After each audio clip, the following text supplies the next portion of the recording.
All right, hi everybody, welcome back. Been a lot of baseball. Hey, there's Mark Roberts. Good to see you, Mark. Has been a while since we've seen you, so welcome in and welcome to the 19th century. So it's been a long day of baseball. Dwayne Mart's doing a bunch of baseball today, baseball demos as well. So hopefully everybody enjoyed it, and I hope that earlier today my sort of dive into some of the other sort of products and things available for Action PC Baseball might have caused at least some of you to think of some other products. I know that Bernard bought the State Collection, which is brilliant. So we carry on, and I am also working on a different approach. I don't know whether we'll call it McGreevy 2.0, but working at and out of the park baseball right now, creating, assigning ballparks for the 19th century teams, and as that gets closer, let you guys know how that is all set up. And there is Dwayne Martz, who just finished an excellent game, Yankees Indians, in his 1961 replay using Digital Diamond Baseball. So do check that out. Good stuff. Dwayne has been broadcasting like a madman, and we love it. So we're gonna go way, way, way, way, way, way back now, as we are in Game Three. The 1894 Baltimore Orioles and the 1884 Providence Grays. Hey, there is Tim. Nice to see you there, Tim. Welcome in, welcome in. So we are in Game Three of Round Three of this tournament. On the other two teams in this Round Three bracket, the 1907 Chicago Cubs on the cusp of sweeping the 1908 Cleveland Naps. So we'll get to that game perhaps tomorrow night, and then we will see. It could be a possible doubleheader, depending upon how things go. If Cleveland wins, then we'll just stop it at that. If Chicago wins, then we'll go to Game 4 of this one. Want to try to get this project done. It's been amazing, so that way we can continue with some of the other things that are on the back burner. All right, good to see folks. Good to see folks coming in and hanging out a little bit for 19th century baseball. Hopefully, Ken Castro makes it in. Would hate to see the Providence Grays not managed by him. So let's get to the ballpark. And again, we had to make some allowances for the old ballparks. So we have to play pretend a little bit. Providence. We're going to let Providence be managed human just in case Ken does come in. And I've just have this set to, I believe, where do we have this set? Oh, I don't know until we get there. There he is. There he is. The manager of the Providence Grays joins us at the ballpark. All right. Welcome, welcome, welcome, cousin.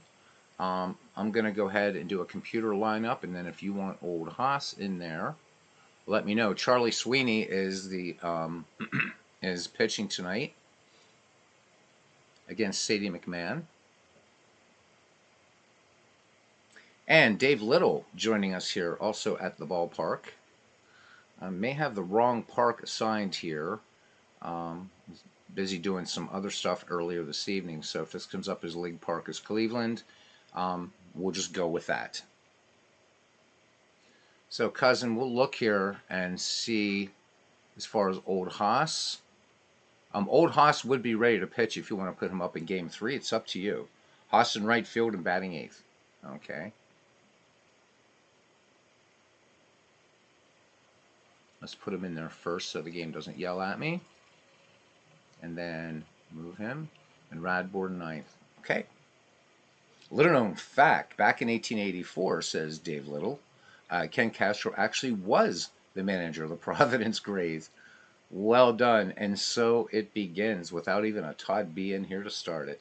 All right, let's get to it, guys. I just need to switch up sound settings to make sure we don't get any sort of backwash here. Why that's all the way up to 100, God only knows. All right, should be good.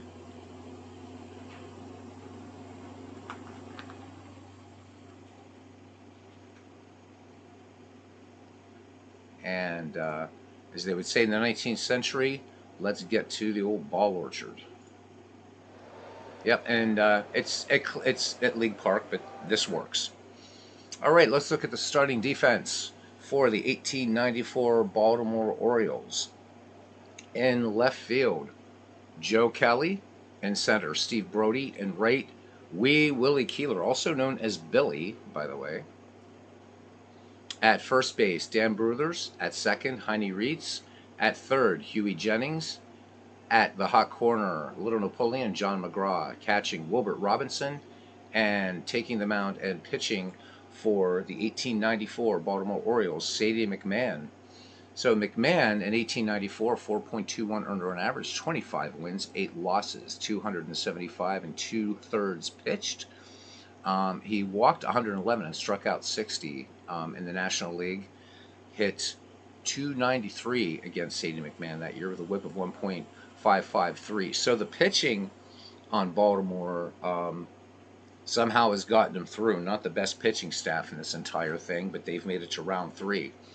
In the playoff, or in this tournament, I should say, McMahon with a 5.81 earned run average, 2 wins, 1 losses, 26 and 1/3 pitched, 13 walks, 7 strikeouts. All right. Center fielder Paul Hines will lead it off here for the Providence Grays of 1884, managed by Ken Castro. Hines hitting at a 281 clip, a home run, 6 runs batted in. At game time, it is a nice sunny day. 50 degrees, actually 58 degrees, and the wind 7 miles per hour out to right center field. As we get underway here, hope you enjoy the game here in the 19th century. McMahon now to deal to Hines. Hines swings, ground ball, deep to short. Jennings up with it, sets, and fires down to Dan Bruthers. 1 up, 1 down here for Providence. For first baseman Joe Start, who's having a heck of a tournament. He's hitting an even 400.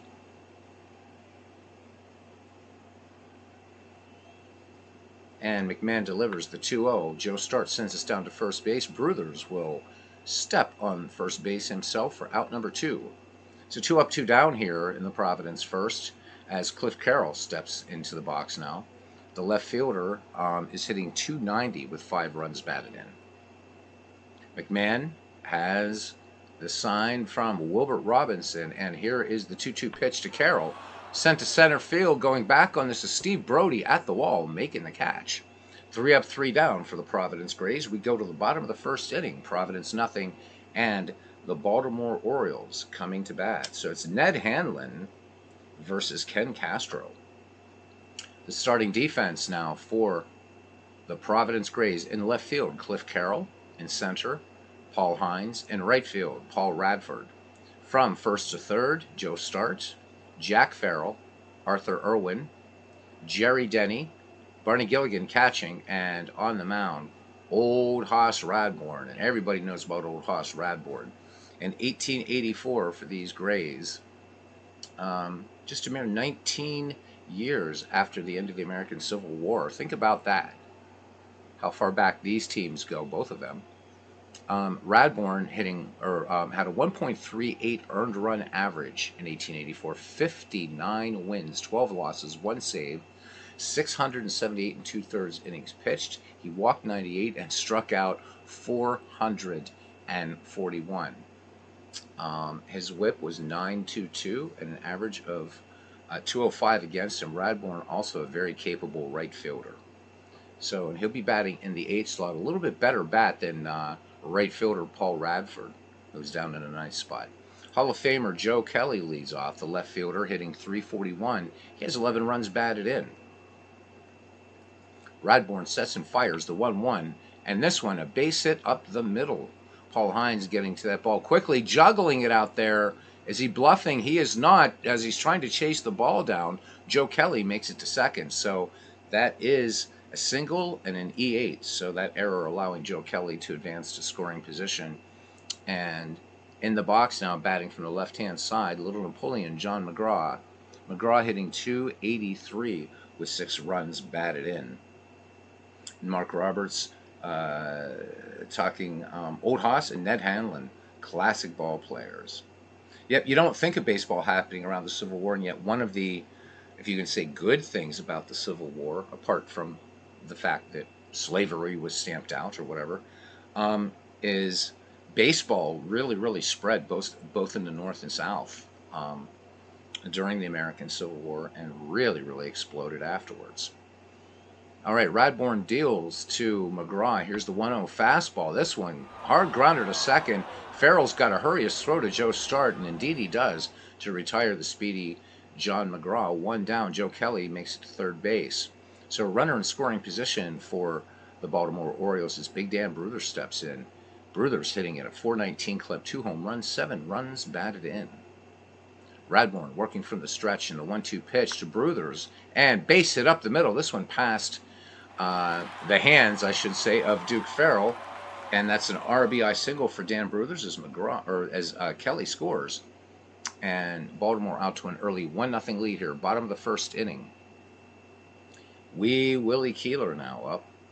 Keeler hitting .382, 6 runs batted in. Dan Bruthers speed on the base paths with 38. Radbourne checks the runner, throws over. Bruthers dives and just safe under the Joe Start tag.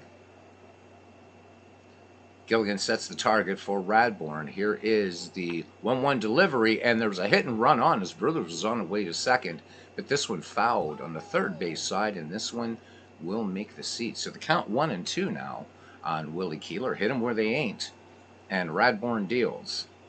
And there goes Dan Bruthers, the throw down from Gilligan. The tag, not in time, but that was a strike him out, but not throw him out, so 2 down. Radbourne picking up strikeout number 1, a run in for the Baltimore Orioles. Dan Bruthers in scoring position for center fielder Steve Brody, a long career in baseball, would later become a manager into the 20th century.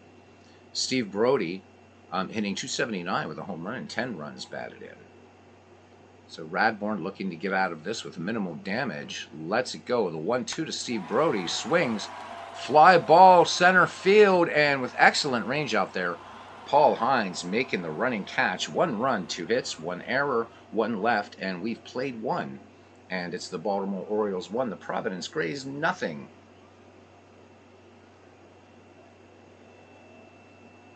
Yeah, right. So kind of answering Dwayne, that it's really hard to kind of think about that, hard to be flush with that thought. Baseball and this war. So, yep, had this game occurred, or if you've gone to a Providence Grays game, there would have been Civil War guys in there. Pretty wild. And also for the 1894 team as well. Just watched Gettysburg tonight, which is why I wasn't on till late. Magnificent movie. All right, Barney Gilligan will lead it off here. The number 4, 5, 6 hitters due up for the Providence Grays. Gilligan hitting .214 with 7 runs batted in. Aaron Reed, welcome in. Got here just in time, says Aaron Reed. We're going to have Aaron Reed on at some point this week to do color, probably for a more modern game, but certainly we'll have him in here to do some color. All right, Sadie McMahon deals the 2-0 delivery. Barney Gilligan, just a 2-hopper to short, and Jennings, with plenty of time, will retire Gilligan for out number 1. Jerry Denny now, he of the modern baseball name, hitting just .094.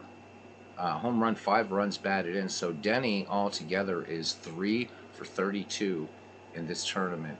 Sadie McMahon with the delivery, the 0-1 spitball. And this one chopped to third, and John McGraw fires across the diamond to Dan Bruthers. 2 up, 2 down here in the top of the second for the Providence Grays, as shortstop Arthur Irwin is in the box now, hitting just .172, a run batted in for him. McMahon winds and fires. The 1-0 fouled back. Count 0-2 now on Arthur Irwin. McMahon's delivery, the 0-2. Easy ground ball to Huey Jennings at short for the 6-3 putout.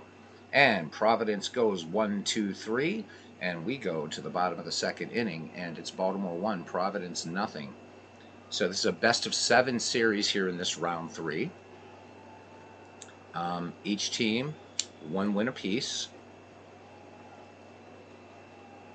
It was the round 2, the two 19th century teams, the 1885 White Stockings and the 1894 Baltimore Orioles, that was an absolute war for 4 of those 5 games. Huey Jennings leads it off here for Baltimore, followed by Wilbert Robinson and Heine Reese. Huey hitting 375 in this tournament, 4 runs batted in, 1-0 Baltimore lead. Old Haas winds and delivers the 1-2 curveball, and this one grounded deep to short. Irwin has it on the infield grass, fires to Joe Start, and they do just get him. So Joe Start with a nice play on the low throw by Arthur Irwin, and they are able to retire Huey Jennings. So great play by Joe Start to handle that bad throw by Arthur Irwin. One down here in the bottom of the second inning now. Wilbert Robinson, greatest claim to fame, manager of the Brooklyn National League team, once named after him. In fact, would become the Dodgers in the 30s, but called the Brooklyn Robins, very much beloved by his players. Robinson hitting 375 with a home run, 10 runs batted in this tournament. Radbourn into his windup, and the 3-1 pitch to Robinson, and ball 4 missed high, and Robinson will draw the walk. So a runner aboard here for Baltimore, and Heine Reitz steps in. Reitz hitting 333 with 9 runs batted in. Reitz has made some nice plays at second base for these Baltimore Orioles. The lefty waits for the Radbourn delivery. Here's the 2-2 pitch. Reitz swings, grounded to second. Jack Farrell will go to Arthur Irwin. Irwin on the pivot to Joe Start for the 4-6-3 inning-ending double play. No runs, no hits, no errors, nobody left. And let's head to the visitors' half of the third inning. The score remains 1-0. Dave Little says, I once read the story of a baseball game between Union and Confederate soldiers on the eve of a battle. The generals forced them to give up the game and return to their camps. Damn generals. It kind of reminds me a little bit, it's not baseball related, of course, but the Christmas truce in the First World War. And it was the generals that quickly put a stop to that. But wonderful story that Dave Little offers us about the Union and Confederate soldiers. Maybe they should have played more baseball to decide things, right? Jack Farrell, Haas Radbourn, and Paul Radford will bat for the Providence Grays here in the third. Jack Farrell hitting .214 with 2 runs batted in. Sadie McMahon winds, and the 2-1 pitch. Fastball. This one, nice, clean base hit up the middle past the glove of second baseman Heine Reitz. And the Providence Grays have their first base hit of this game. Infield looking bunt here as old Haas Radbourn steps to the plate. Radbourn hitting just .063 with 2 runs batted in. In 1884, though, Radbourn hit .230 with a home run, 37 runs batted in. So they're looking bunt. Bruthers cheating in at first, and McGraw at third. McMahon with a check of Jack Farrell at first, and here is the pitch. Radbourn swings, gets a nice bunt down. Robinson pounces on this, fires to Heine Reitz covering for out number 1, and the tying run is now in scoring position for the Providence Grays. And, oh, missed it there again. Battle of Belleau Wood. All right, yep. So that was the first major engagement of the United States Marine Corps in the First World War.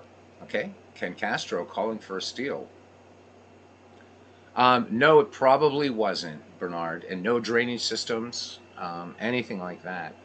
All right, manager Castro calling for the steal with 1 out. Paul Radford hitting .125. No runs batted in for him. Here's the pitch from McMahon. The runner goes. The throw down by Robinson. The tag is in time. Jack Farrell caught stealing. So 2 outs, base is empty. And back in the box is Paul Radford.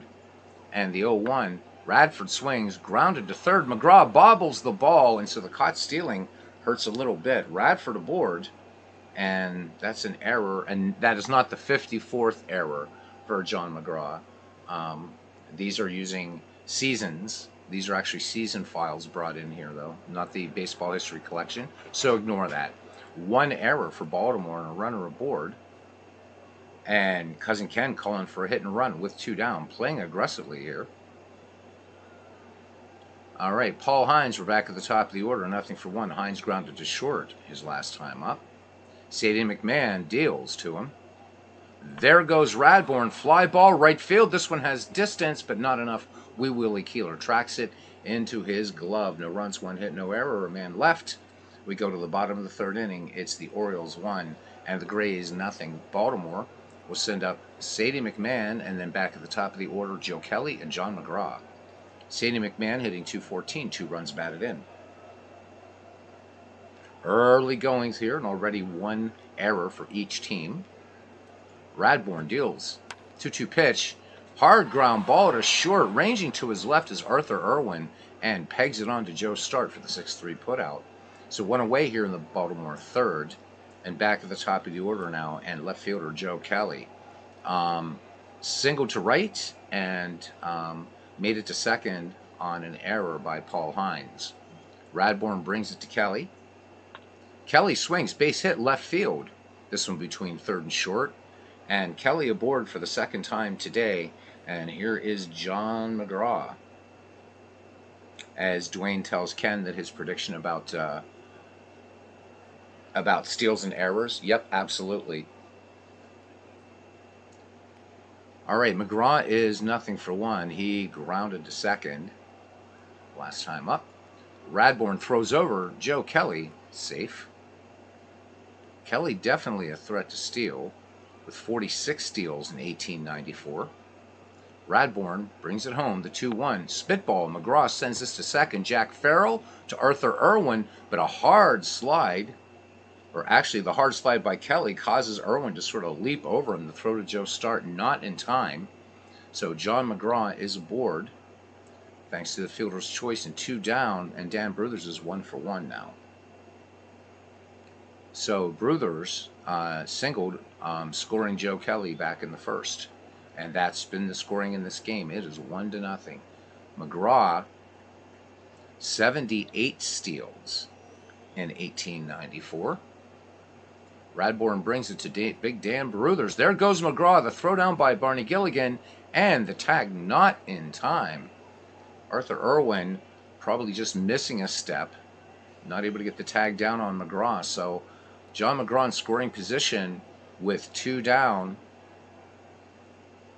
and Radbourn deals the 0-1 to Dan Bruthers. Curveball, this one chopped to first. Joe Start has it, waves off Haas Radbourn, and that ends the inning. No runs, 1 hit, no errors. A man left in scoring position. 3 in the books. It's the Baltimore Orioles 1894 1 and the Providence Grays of 1884 nothing.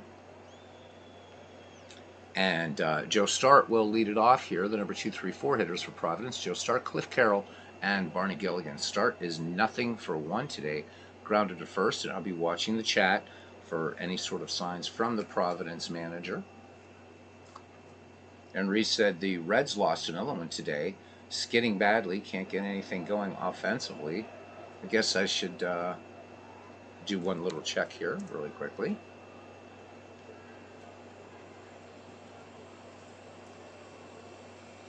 Yeah, my Pirates lost again too, so there we go. Robbie's Rangers on a roll though, 2-0 victory over the Cleveland Guardians. All right, back to game action here. Sadie McMahon winds, and the 3-1 base hit left field by Joe Start. So second base hit in the game for Providence, and they're going to try to get something going here with Cliff Carroll. The Phillies took a doubleheader today from San Diego, says Cousin Ken. Cliff Carroll, nothing for 1. Steps to the plate. Joe Start on at first. Cliff Carroll gave it a ride to deep center back in the first. We'll see what the Providence manager wants to do. Gary, there you are. Good to see you. Welcome in. Welcome to the 19th century. And Bernard says, never paid much attention to different baseball eras until recently. He's doing season replays from 1912, 1950, and 2022. Each era is very different. Indeed it is. Gary, good to see you in here. Gary Sorelli, of course. We've made Gary the consigliere of our little family here. Ken, waiting for any sign from you here to see what you want to do with a runner on.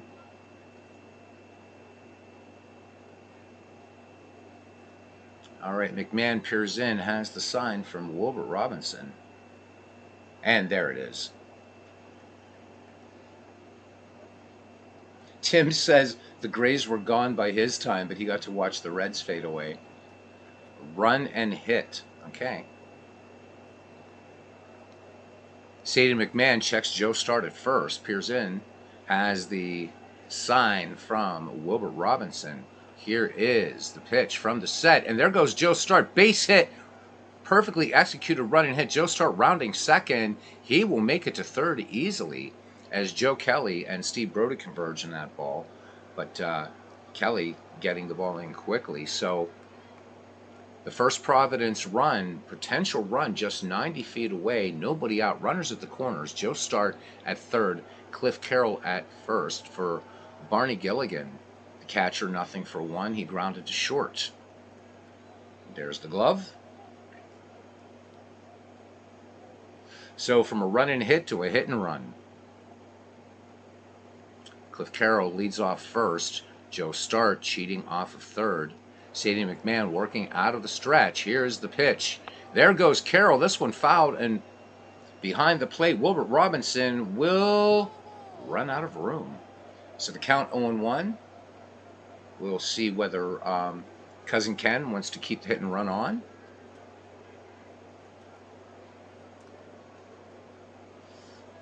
Same. You got it. McMahon once again working from the stretch in the 0-1 delivery to Gilligan. Fastball, and Carroll was off with the pitch. Keeler has it in shallow right, and Cliff Carroll able to get back quickly to avoid getting doubled off by Billy Keeler out there.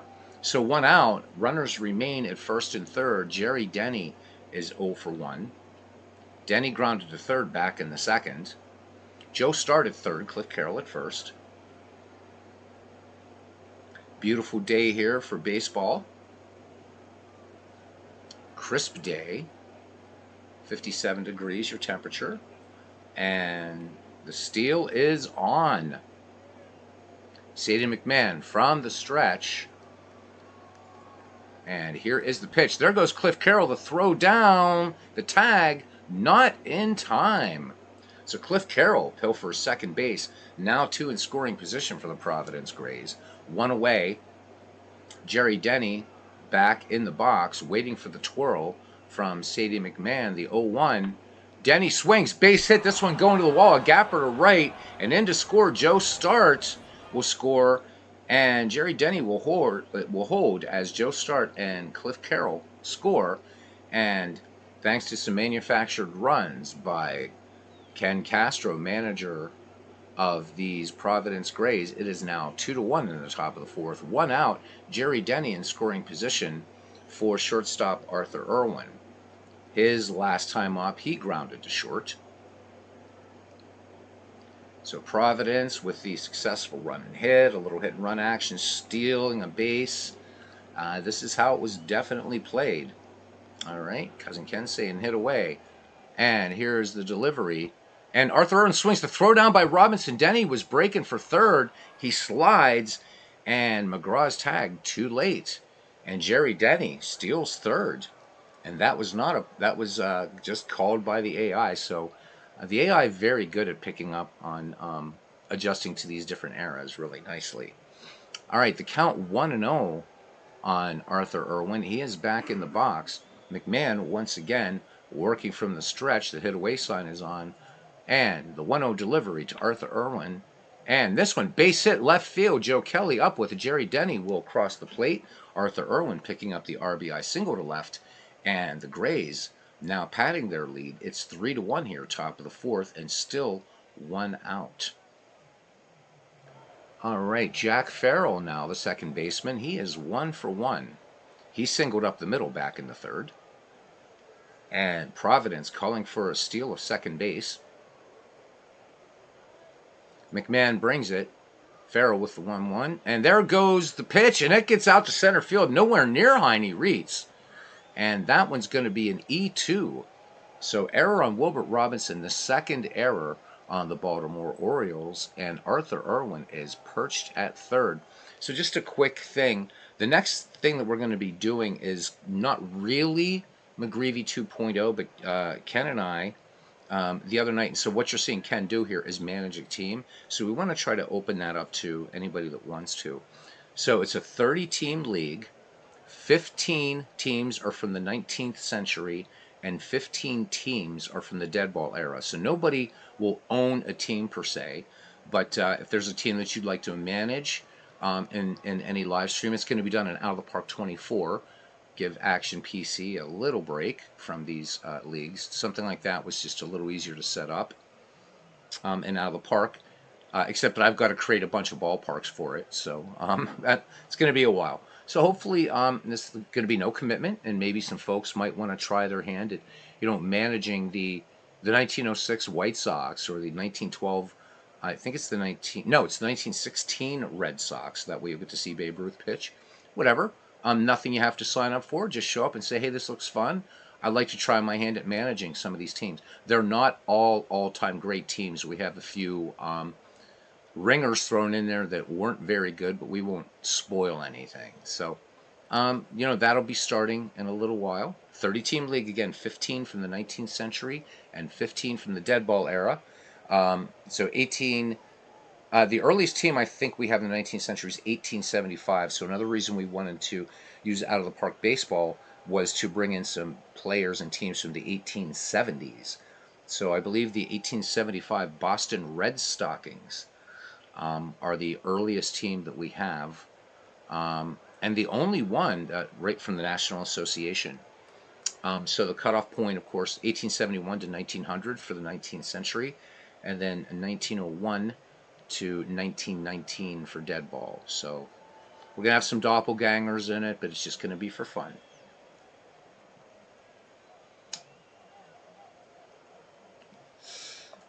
Pretty much the dreadnought mentality of baseball, I see, says Tim D. All or nothing. Okay, Irwin at third, 1 out, and the Grays with 3 in here in the fourth and threatening for more. Radbourn brings it to Jack Farrell. The 1-0 delivery, change up, this one chopped to second. Reese will go to first to retire Farrell, but coming in to score is Arthur Irwin. And Providence now with a more commanding lead of 4-1. But do bear in mind, in 19th century baseball, and even dead ball baseball, no lead is safe. All right, Old Hoss Radbourn will try to keep it alive here for Providence in the top of the fourth inning. Old Hoss in the box against Sadie McMahon. McMahon with a 3-1 and 3-1 pitch missing. This one a little worm killer. So Radbourn on at first, and for number 9 hitter in the right fielder, Paul Radford. Radford, his last time, was safe on an error. And Sadie McMahon from the high set. There goes Radbourn on his own, and it's going to be another throwing error on Wilbert Robinson. So that's an E2 and a stolen base, and Radbourn is at third. So Providence playing aggressive baseball here. Radford back in the box in the 0-1 from the stretch. Radford swings, base hit, left field. This one blooped over the head of shortstop Huey Jennings. Old Hoss Radbourn will come in to score in the RBI single. And the Providence Grays have a 5-1 lead here in the top of the fourth. And we are back to the leadoff hitter in this lineup, Paul Hines. The center fielder has grounded out and flied out.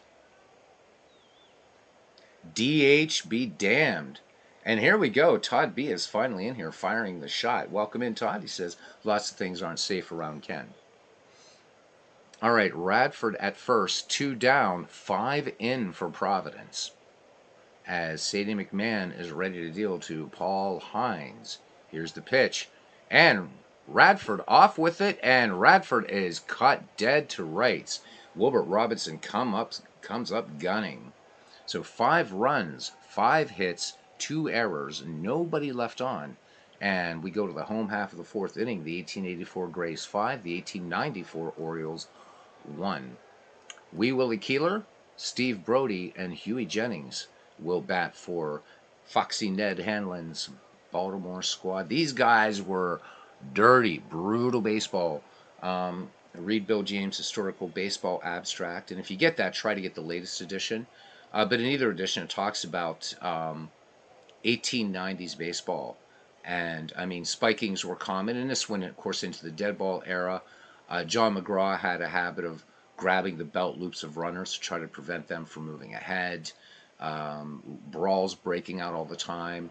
And, McGraw instigated a lot of it and also was on the receiving end of a lot of it, but rarely complained about it. But a very, very different. Our game is today is almost genteel compared to the way it was played in the 19th century and the dead ball era. Rowdyism was a thing. That's what they called it. All right, Keeler is nothing for one. He struck out back in the first. Dan Bruder's able to steal second on that play. Old Haas deals.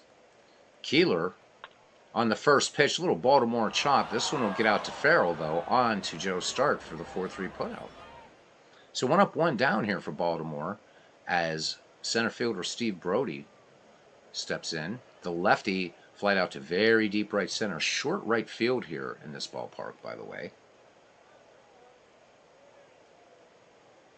Everybody giving Ken a bit of a thumbs up there. If you ain't cheating, you ain't trying. How about it, Dwayne? There you go. That's still the same in modern baseball. That hasn't changed.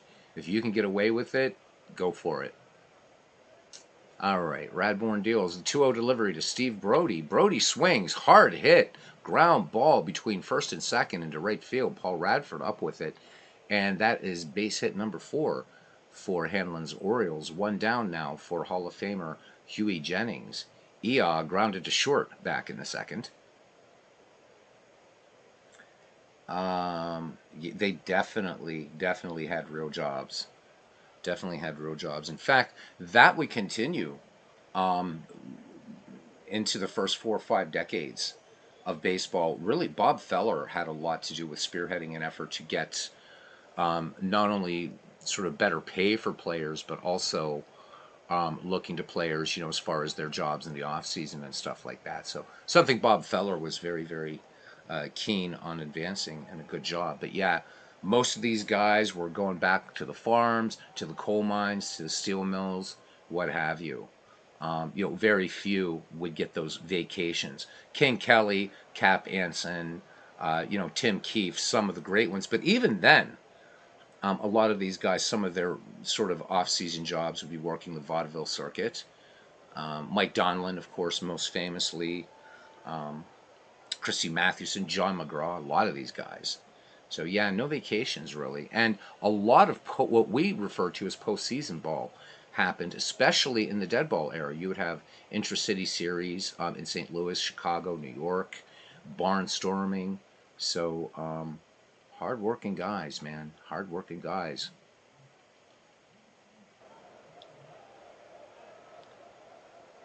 Yes, it was indeed looked upon by the mothers of the day as a sordid profession, one to caution their children against. Yep, this was not a thing you discussed in polite society. If your son, even if your son was Eddie Collins, you didn't talk about it. All right, Brody at first with 1 down. Radbourn deals to Jennings. There goes Steve Brody. The throw by Gilligan. The tag by Jack Farrell. Not in time. Steve Brody picks up the stolen base. Runner in scoring position now for Baltimore. And back in the box is Jennings. Here is the 0-1 pitch. Curveball swung on. This one, a slow roller to second. Jack Farrell hurries his throw off balance, but able to nail Huey Jennings at first. Steve Brody makes it to third on the play. 2 down now for Wilbert Robinson. Robinson with 2 throwing errors in this game would like nothing more than this Baltimore crowd to forget about that. He walked back in the second inning. Radbourn. Hey, there he is. Legend Sports Universe. And if you guys didn't catch that superb game today between St. Louis and Montreal, do yourself a favor and check it out. It's great. Welcome in, Legends. Good to see you, man. All right. Radbourn from the stretch and the 0-2 delivery to Wilbert Robinson. Fastball. This one, hard grounder to Joe Start, who has plenty of time to take it to the bag himself. And no runs. 1 hit, no errors, a man left. 4 in the books here. And it's the 1884 Grays 5 and the 1894 Orioles 1. Paul Hines will lead it off here. We're back at the top of the order for Providence, followed by Joe Start and Cliff Carroll. Oh, always Legends. You kidding me? That was a great game. No spoilers, guys. watch. The only spoiler I will give is this: if you like just some good old fashioned baseball, this game was some good old fashioned baseball. And well, there's two ways you can go with that. That's all I'm going to say. What a game! What a game! What a game! What a game! All right, everybody saying hello to Legend Sports Universe. Check out that great channel. Covers baseball and lesser sports as well. Base is empty for Hines. Here we go. The leadoff hitter. The 0-1 pitch. Fastball. Hines went around too early on this one. This one into foul territory will make the stands on the left-hand side. The ball is retrieved and fired back to Sadie McMahon. The count 0-2 on Paul Hines as he digs back in. McMahon with the delivery.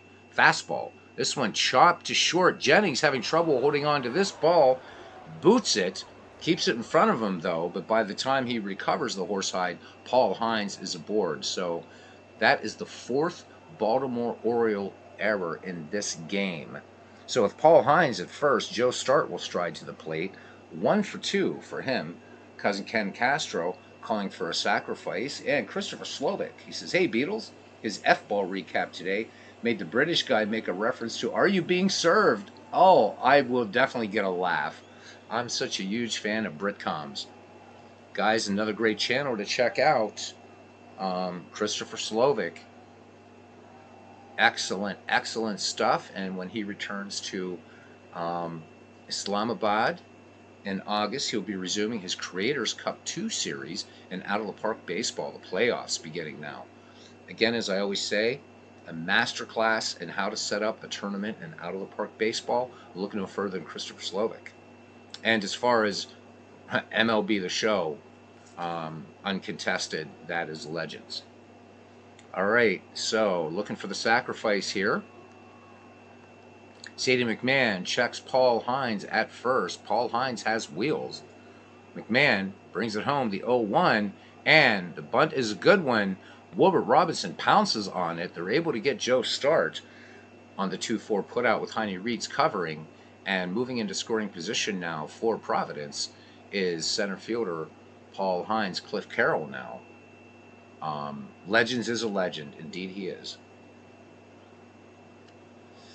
Yeah, two of my favorite broadcasters. These guys sound like the real deal. All right, Cliff Carroll 1 for 2. His last time up, single between third and short. Hines leads off second, and I see nothing coming from the Providence bench. So McMahon deals the 1-2 pitch to Cliff Carroll. Changeup and line base hit into left field. In to score is Paul Hines, and Cliff Carroll picks up the RBI single, and Providence keeps rolling here now. It is 6-1. And now Cousin Ken coming up with the glove. A hit and run, okay? Hit and run it is.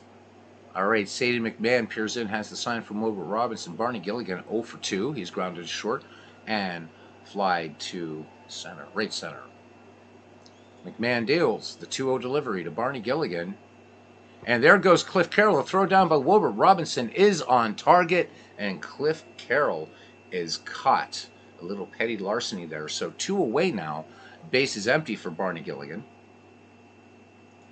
McMahon deals the 2-1. Gilligan swings, ground ball to short, and Jennings to Bruthers for the 6-3 putout, and that ends the inning.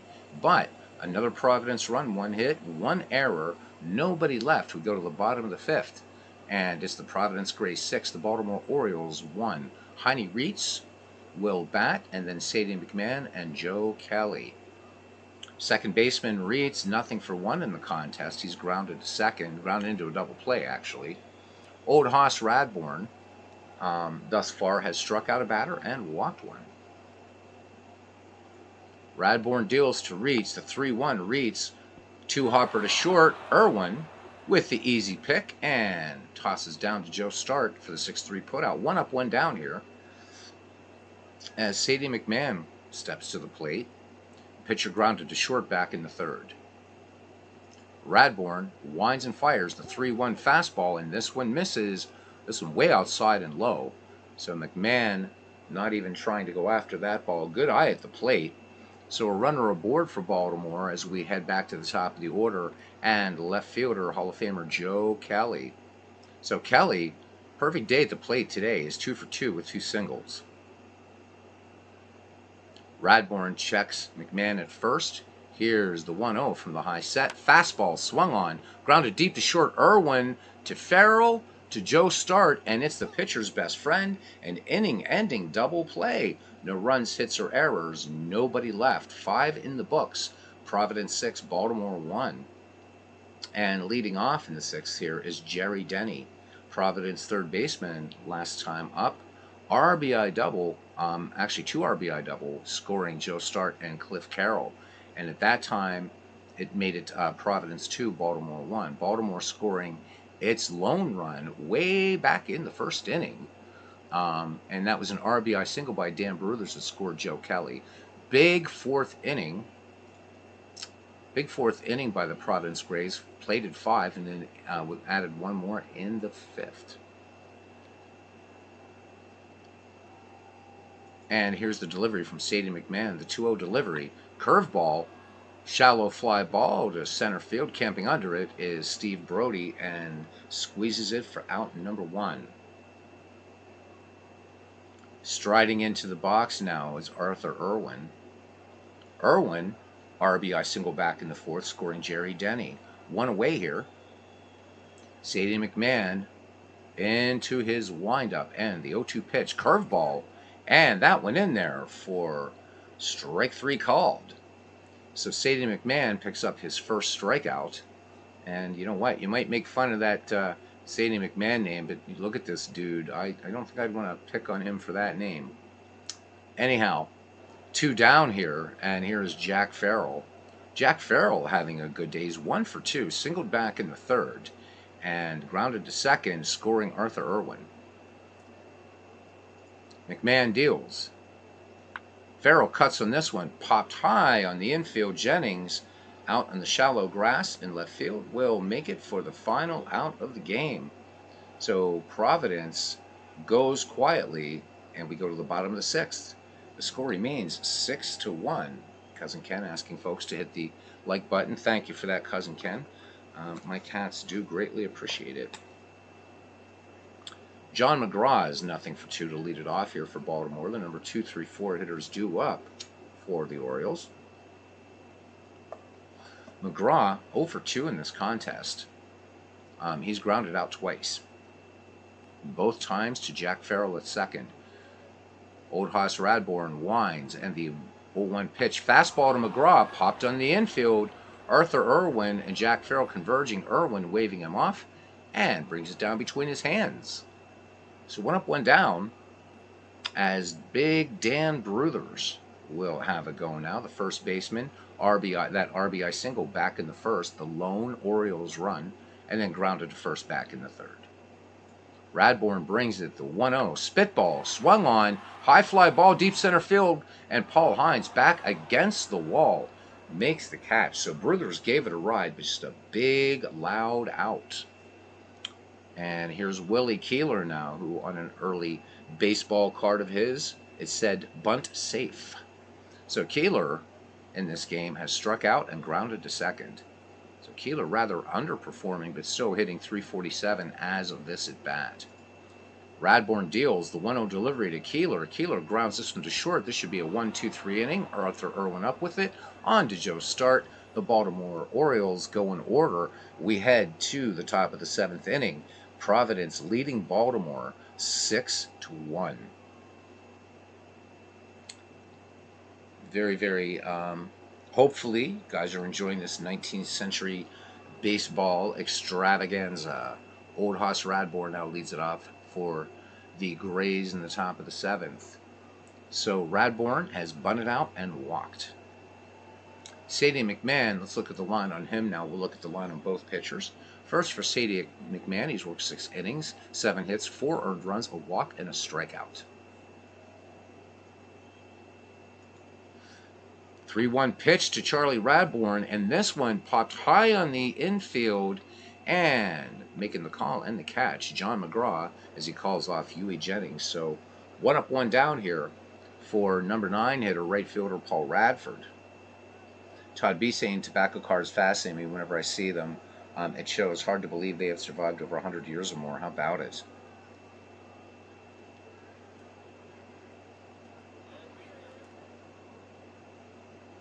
Well, hello there. Skirt is cool. Thank you, Cousin Ken. I always trust my mods. All right. So Paul Radford is 1 for 2. RBI single scoring Haas Radbourn and making it 5-1 Providence back in the 4th. McMahon deals the 1-2 delivery to Radbourn. Radbourn chopping ground ball to first. Dan Bruthers will take it to the bag himself to retire Paul Radford for the second out of the inning. And Cousin Ken Castro putting up the glove after taking out the rubbish.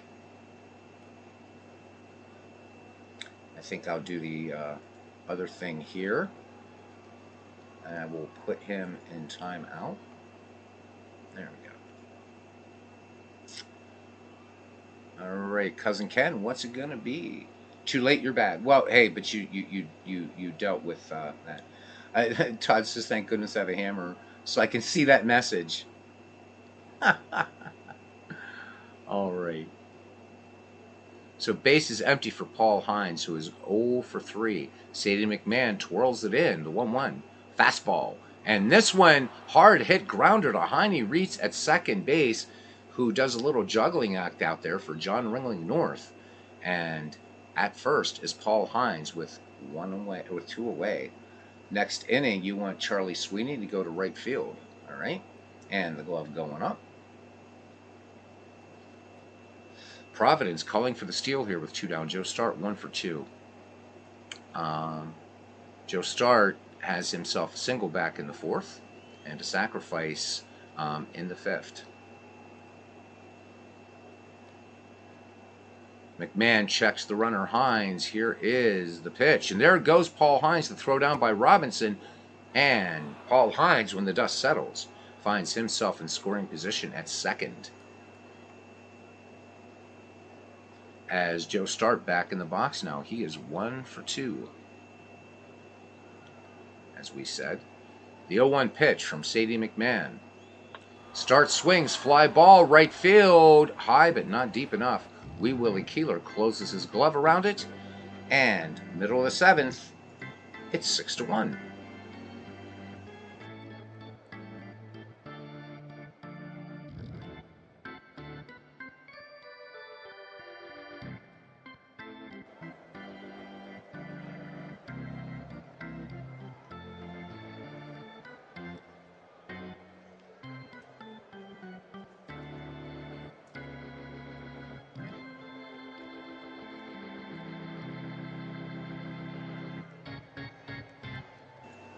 As Aaron Reed jumps into the Wayback Machine and comes back to 1894 to channel his Harry Carey.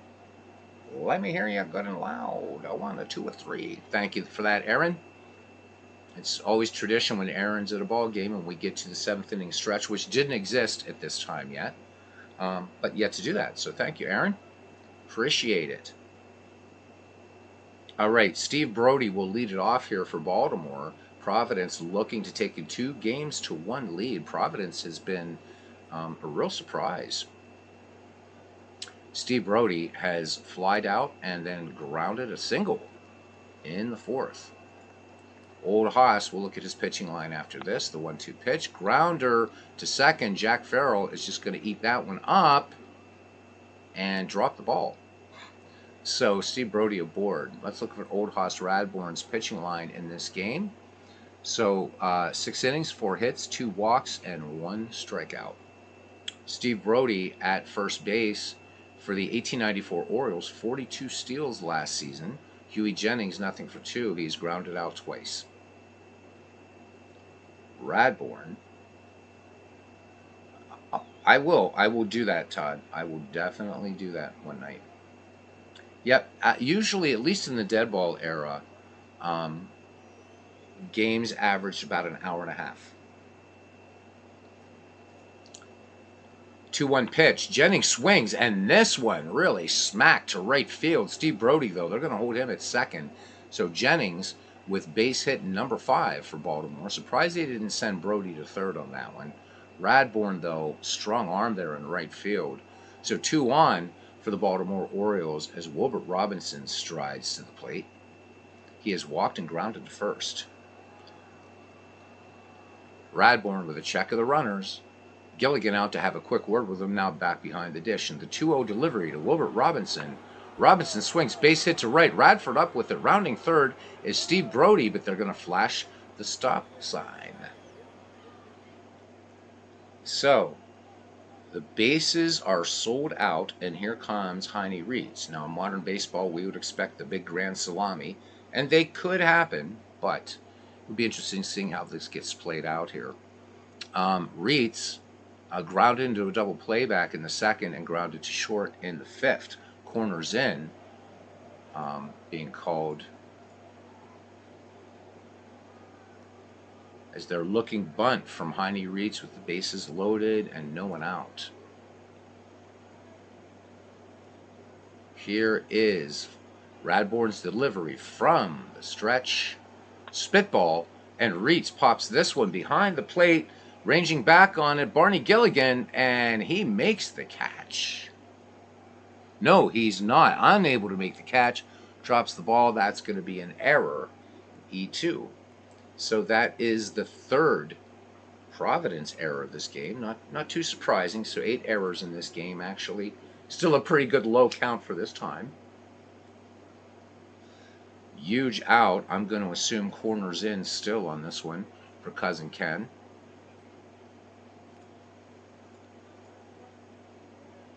And here is the delivery from Radbourn.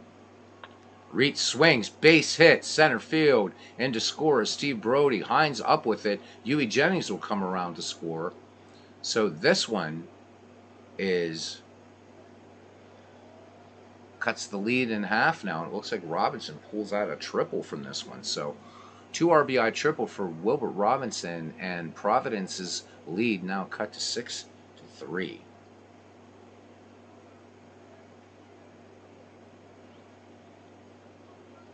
As Sadie McMahon Todd asking in the chat if anybody knows how the phrase ducks on the pond originated. Good question. I used to hear Lanny Fertieri of the Pirates say that all the time, ducks on the pond. And I've heard classic broadcasters listening to like classic baseball on the radio. I would hear Bob Prince use that when Ernie Harwell uses it in Baseball for Windows. Tim says nope, but he has seen ducks on ponds. Every game is the same. No lead is safe. Yeah, but isn't that what makes it fun, Ken? Especially in old-timey baseball. All right. Runners at the corners, nobody out. Radbourn in a little bit of a pickle here as he faces Sadie McMahon, who's nothing for one, walked in the fifth. Radbourn throws over Heine Reeds. Back safely. Reeds, one of the slower players on this Baltimore Orioles team, 18 steals in 1894. Radbourn out of the stretch, full count to McMahon, fastball, chopped to second. Farrell is going to go to Irwin. There will not be a throw to first, however. Sadie McMahon is on in the fielder's choice, and Wilbert Robinson comes in to score, and now the Baltimore Orioles are within 2. It is 6-4, each team with 7 hits. Joe Kelly now, as we go back to the top of the order. The left fielder's 2 for 3 for Baltimore. Still only 1 out. Radbourn deals. Kelly swings. And this one, great stop by Jack Farrell to Irwin. Close play at first. They will not get Joe Kelly. So Kelly aborted in the fielder's choice and went away. And I have to remember I forgot to put Charlie Sweeney in. Sorry about that, cousin. It hasn't affected play. But Sweeney will definitely get in there when we head to the top of the 8th.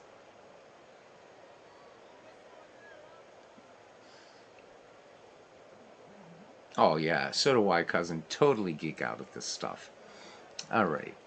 10 folks watching, thank you very much. Yeah, very nice, very nice. For some 19th century baseball.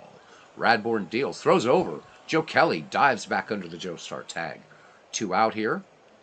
Radbourn brings the 0-2 delivery. McGraw, harmless fly ball to right, and Paul Radford will make the catch. And that is it.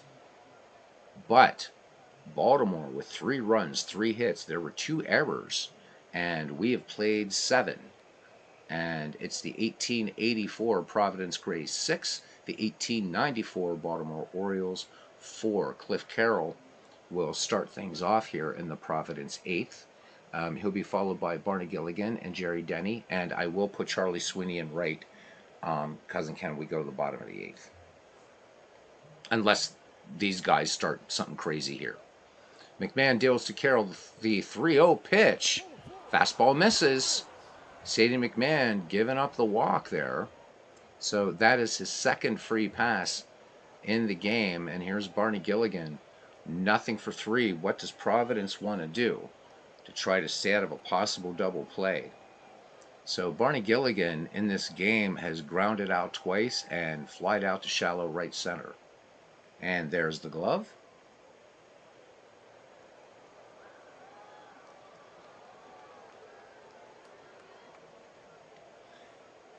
Run and hit. All right. Here we go. Aggressive tactics once again by Providence. Sadie McMahon with a check of Carroll at first. And he deals to McMahon. There goes Carroll. The throw down by Radbourn or by Robinson. Not in time. Cliff Carroll picks up the stolen base. So potential run number 7 for the Grays now in scoring position. Barney Gilligan back in the box now. Will there be a steal of third? Let's see what Providence wants to do here. Close ball game. At one point, the Grays holding a 6-1 lead. Now it is 6-4. Baltimore with 3 big ones in the bottom of the 7th inning. Run and hit. Oh, well, no, hit away. All right, hit away. Hit away it is. McMahon deals to, and they're going to intentionally walk Barney Gilligan to get to Jerry Denny. And Jerry Denny, 1 for 3 on the day. So Denny with a 2 RBI double back in the 4th. His last time up in the 6th, fly to shallow left. Cliff Carroll at second, Barney Gilligan at first. Nobody out. Let's see what Providence would like to do in this tournament. He is grounded into 2 double plays. But Denny having himself a good day with 2 runs batted in. And there's the glove.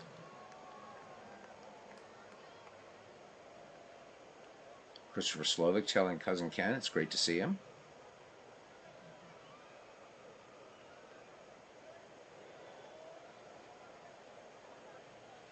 Sacrifice. All right. And Sadie McMahon with the 0-1 delivery. Curveball. Nice bunt by Jerry Denny, who the only play will be to first. Tiny Reed's covering. So the sacrifice, the runners move up now. Cliff Carroll on third, Barney Gilligan at second, and Arthur Irwin now, the shortstop, 1 for 3. Struck out his last time, had an RBI in the 4th, scoring Jerry Denny. Cliff Carroll at third, Gilligan at second, 1 away. And hit away, says Cousin Ken Castro. The 0-2. And Arthur Irwin, swing and a miss. Strike 3, second strikeout by Sadie McMahon. And it's up to Jack Farrell now to try to keep this going. Old Hoss Radbourn waits on deck. 2 in scoring position here. And a chance for Providence to try to add some padding to this rather slim 6-4 lead. Jack Farrell is 1 for 3. RBI back in the 4th. Hit away, says Cousin Ken. From the stretch in the 0-1. And they intentionally walked Jack Farrell to get to Old Hoss Radbourn. Bases loaded. And now, Ken Castro with the decision, a sentimental favorite on. So, Radbourn back in the 3rd, bunted to the catcher, walked in the 4th, and popped to 3rd in the 7th. Sweeney to pinch hit. Radbourn's day is done. And Charlie Sweeney will no doubt stay in this game.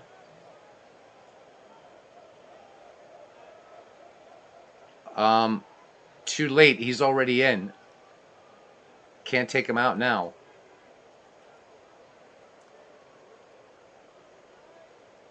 Those silly baseball rules. Well, wait a minute. There might be a way, although we shouldn't be doing givesies, backsies, but... Oh, how do you do this?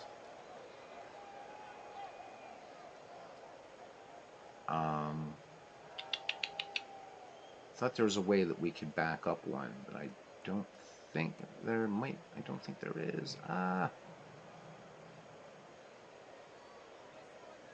Oh, there. Here we go. Here we go. Here we go. Here we go. At bats.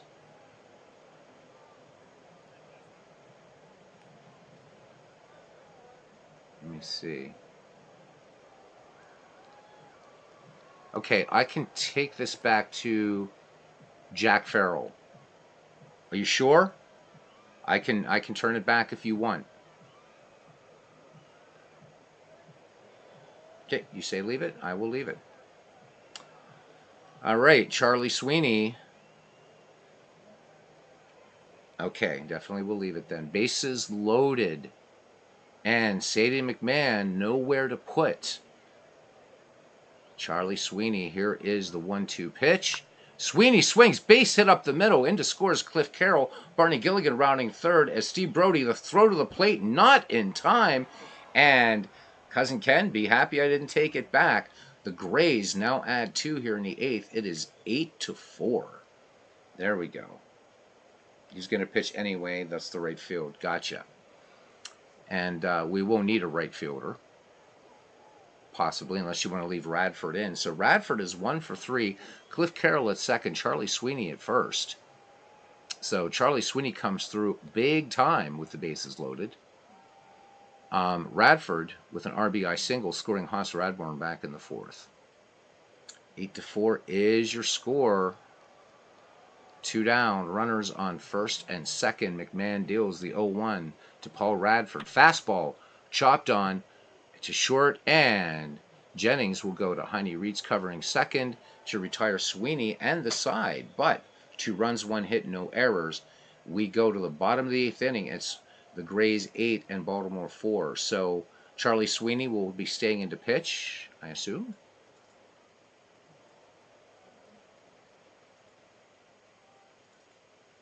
Yep. All right. So cousin, you want to leave? Do you want to leave Radford in right field? I don't think you have any other choices, really.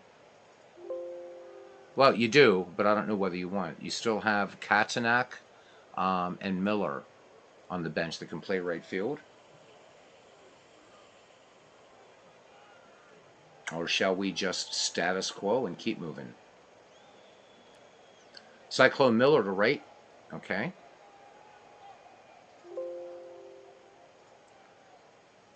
Paul Radford's day is done. Cyclone Miller, we won't be seeing him for a while if we see him bat at all in this game. All right, let's look at Charlie Sweeney's numbers in this tournament. 1 win, 1 loss, 11 1/3 innings pitched, walked 3, struck out 7. Opponents are hitting .279 against Charlie Sweeney, and his whip a 1.324. In 1884 for the Grays, a 1.55 under an average.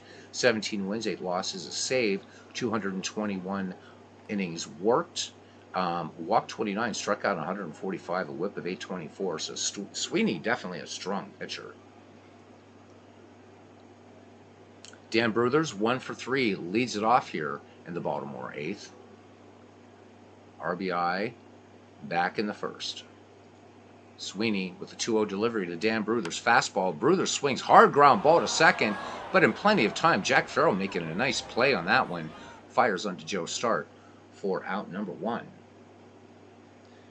Sweeney, not a nice man, says Cousin Ken, as hit him where they ain't steps in. Keeler, uncharacteristically bad day for Wee Willie. He has struck out and grounded out twice.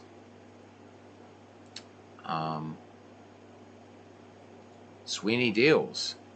Keeler on the first pitch, base hit, center field. Paul Hines up with it. Keeler rounds first, and he will hold. So Keeler aboard, and make no mistake, this is a fast runner. 32 steals in 1894 for Wee Willie, and here comes Steve Brody. He was safe on an error back in the 7th. And glove going up here. A pitch out. Okay. Sweeney with a check of the runner. Here's the pitch. And pitch out, nothing doing. This one in there for ball 1.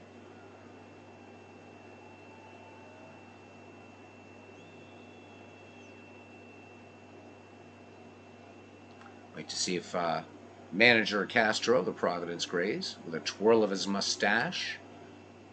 Same. Gonna call for the pitch out again. All right.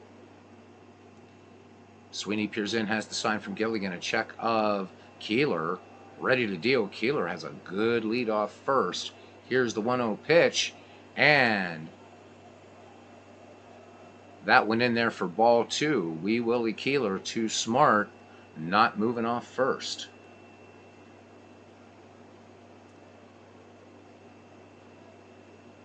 And we can see out there in the left field stands that that MV is in the stands, and he brought his beach ball back to 1894, and once again causing a disturbance.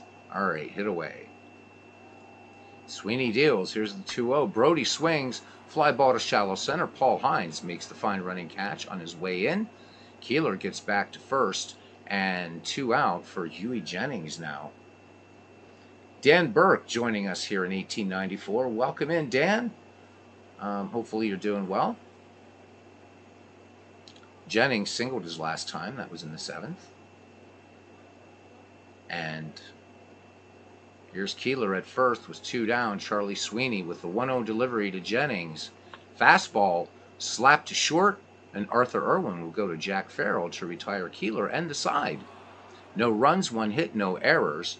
And we go to the 9th inning. The Providence Grays looking to take a 2-1 lead in this best-of-7 round 3. Paul Hines, Joe Start, and Cliff Carroll will bat here. So Paul Hines has grounded out 3 times and flied out to right. McMahon deals to him. Hines swings. Bounder up the first base line. Dan Bruthers takes it back to the bag himself. 1 up, 1 down here now. Ken Castro asked if anyone played games today. I don't know if he's meaning rolled up. I know Dwayne Martz did a ton of games today.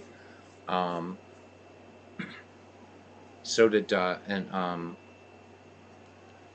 Bernard Strum played today. Legend Sports Universe, and don't know whoever rolled anything up today. Cousin Ken would like to know. 1 out here for Joe Start. Joe Start is 1 for 3 in the 7th. His last time up, fly to deep right.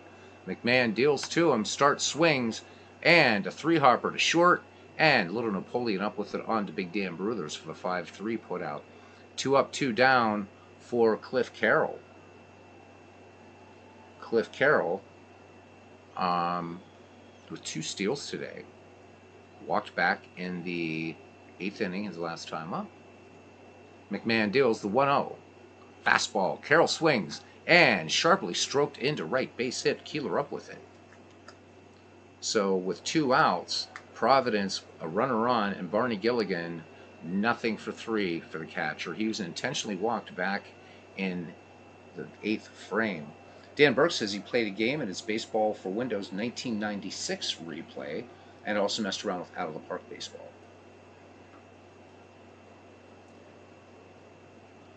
Does Dave Little asking, does wrestling count? Yep. Ken says they all count. And Christopher Slovic made some F-ball, played some F-ball, and did some F-ball recaps. Ken, anything on here with 2 outs and a runner on? Top of the 9th. Or are we swinging away? It's either going to be a steal or a swing away, I'm guessing. Or a hit and run. If they all count, says Christopher Slovic, then the 1980 college F-ball and 1982 F-ball swing away, says Cousin Ken. Robinson out to have a quick word with Sadie McMahon, now back behind the plate. Slight crouch. Here's the delivery to Gilligan. Gilligan swings, and this one grounded to second. Reitz hurries his throw, but in plenty of time for Dan Bruthers. We go to the bottom of the 9th inning. The Providence Grays 8, the Baltimore Orioles 4, and in modern day baseball, we'd say safe lead, but not at this time. Let's look at the line for the Providence Grays. 8 runs, 9 hits, 3 errors. They stranded 5. For the Baltimore Orioles, 4 runs, 8 hits, 5 errors, and they too stranded 5 runners. So the number 7, 8, 9 hitters due up for the Baltimore Orioles: Wilbert Robinson, Heine Reitz, and Sadie McMahon. Robinson 1 for 2. Grounded a single back in the 7th, his last time up. Charlie Sweeney on in relief of Haas Radbourn. In 1 inning of relief, he's given up 1 hit. Sweeney ready to go now. Here's the 2-1 pitch. Wilbert Robinson spitball. Little chopper to first. Joe Start barely has to move. 1 up, 1 down. Heine Reitz, as he steps into the plate. Todd B says he just finished one, the 1978 Giants or the 1978 Padres, 4-3. Jim Barr was a winning pitcher. He improves to 7-5 with a 2.10 earned run average. Bob Shirley takes the loss and goes to 3-10. Ouch, with a 4.88 ERA. Mike Ivy with 3 hits, now hitting .347. All right, I love when you guys do the recaps of your games. Just all good stuff. All good stuff. All right, 1 away, bases empty now. Sweeney delivers to Reitz. Changeup on the first pitch, and Joe Start will take it to the bag himself. 2 away, and Sadie McMahon will Baltimore. Ned Hanlon. Will Ned Hanlon call for a pinch hitter? Sweeney ready to deal, and indeed, Frank Bonner comes in. Bonner sends his fastball base hit left field. So the Giant, or the, geez, what do I say? Because I look at McGraw's name. The Orioles not done yet. That's their 9th base hit. Let's look at Bonner's numbers here. That was Bonner's first plate appearance. And Bonner has speed, 12 stolen bases in 1894. Joe Kelly now, 2 for 4. Hall of Famer, a dangerous bat. Grounded to second back in the 7th. Bonner, good lead off first. Sweeney deals the 0-2 pitch. Joe Kelly swings. This should be the ball game. Start to Farrell, and the Providence Grays now take a 2-1 lead over the 1894 Baltimore Orioles by a final score of 8-4. Let's look at our game recap here really quickly. For Providence, Cliff Carroll goes 3 for 4 with 2 stolen bases. Not much happened on that Baltimore side. So Old Haas Radbourn gets the win. He goes to 1-2 in the tournament. Sadie McMahon takes the loss. He drops to 2-2. Time of the game actually was longer on this. So 1 hour and 53 minutes in the game, 1 hour and 19 in our stream. So we actually beat one, which is really nice. Let's look at extra base hits. There was only 1 in this game, and that was by Jerry Denny for the Providence Grays. Have a look at pitching here. So Radbourn went 7 innings, 7 hits, 4 runs. Only 1 of those runs was earned. Walked 2, struck out 1. Finishes with a 2.31 earned run average. Charlie Sweeney worked 2 in relief, 2 hits, and a 2.70 earned run average for Charlie Sweeney. Sadie McMahon went the distance and tagged with a loss, falls to 2-2. 9 hits, 8 runs, 6 of those earned, 4 walks, 2 strikeouts, a 5.86 earned run average for him. Let's look at our miscellaneous. Cliff Carroll should be getting MVP. Nope, Charlie Radbourn actually gets it. Got to also give it to Cliff Carroll. Excellent run support there. Stolen bases, always a big thing in these games. So let's go back and look. Look how many stolen. What do we have here? 1, 2, 3, 4, 5, 6. So 6 stolen bases by Providence and 3 by Baltimore. And Cliff Carroll, actually, with 2 of those steals.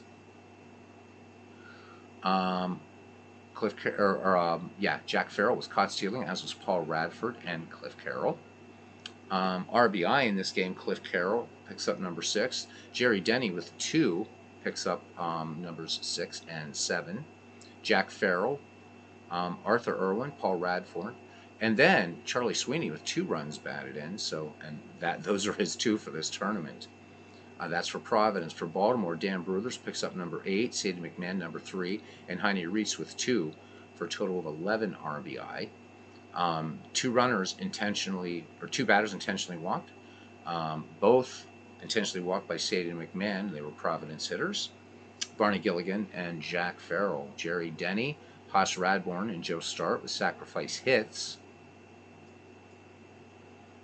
Poor play by Paul Hines and John McGraw each. Providence stranded 5, Baltimore stranded 6. The Providence Grace turned a double play. That's it.